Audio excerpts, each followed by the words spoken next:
Few months ago, Tim Cook sat confidently behind his desk at Apple's headquarters in Cupertino, California, as he prepared to deliver a speech to the organization. Despite the fact that his speech would be delivered virtually in conjunction with International Data Privacy Day in Brussels, it would be a shot heard around the world. Shortly before that speech, Facebook had pushed full-page advertisement in several major newspapers to criticize changes to Apple's new privacy policy, also known as App Tracking Transparency Initiative, or ATT. ATT provides Apple users with the option to opt out of the tracking from apps they do not wish to have their data collected. Facebook claims that these changes have made it more difficult for the company to assist small businesses in reaching their target customers. It's worth noting that Cook didn't mention Facebook specifically in his speech. The objective, on the other hand, was clear.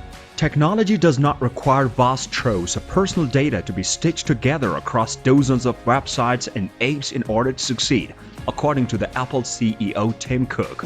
If a business is built on deceiving users, on data exploitation, on choices that aren't really choices at all, then it does not deserve our admiration or support. It is in need of reform. As he went on to say, a social dilemma must not be allowed to spiral out of control into a social catastrophe. Apple's decision proved to be disastrous for Facebook, according to the Financial Times, when reputable consultant estimated that Facebook could have suffered a loss of up to $8.3 billion in just 2 quarters as a direct result of the Apple's policy shifts. But more importantly, did Apple's move herald the beginning of the end of the Facebook? Even after all this time, Facebook still has billions of users and expects to earn $29 billion in profit in 2019. Mark Zuckerberg, on the other hand, has publicly acknowledged that the future will be less dominated by his social media platform. For this and other reasons, the company is beginning a new chapter by shifting its focus away from Facebook and towards Meta, a new parent company that will concentrate on building for the Metaverse, or the virtual reality world, as opposed to Facebook. Facebook founder Mark Zuckerberg stated in his most recent founder's letter that the Metaverse is the next frontier in connecting people, just like social networking was when he got started.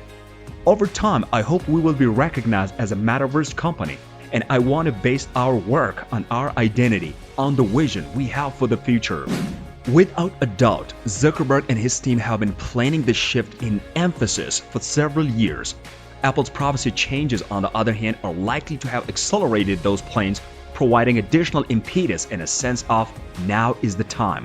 However, the problem is that Facebook is Meta, and Meta is Facebook, which creates a vicious cycle.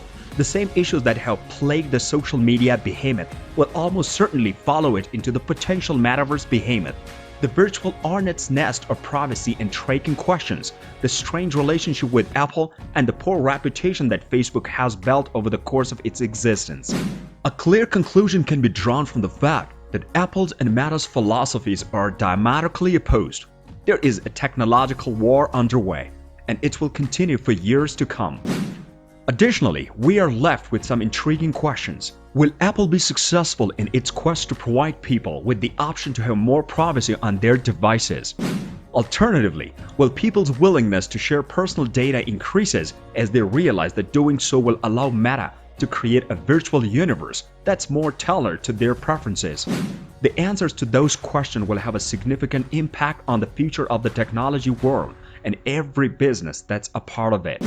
During the next few years, the Metaverse, a virtual reality playground that Mark Zuckerberg is forcing down everyone's throats, may threaten to consume us all completely. However, it appears that Apple CEO Tim Cook is not yet convinced by what Zuckerberg is selling.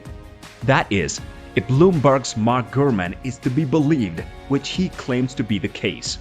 Apple will not participate in the Metaverse zeitgeist, which has recently been accelerated by Meta, according to the Gurman Weekly Power On newsletter. Despite plans to release its own mixed reality headset as early as this year, according to Gurman's newsletter. The expert in question is located in the newsletter's subscribers-only section, but Gurman made it available to the general public via Twitter.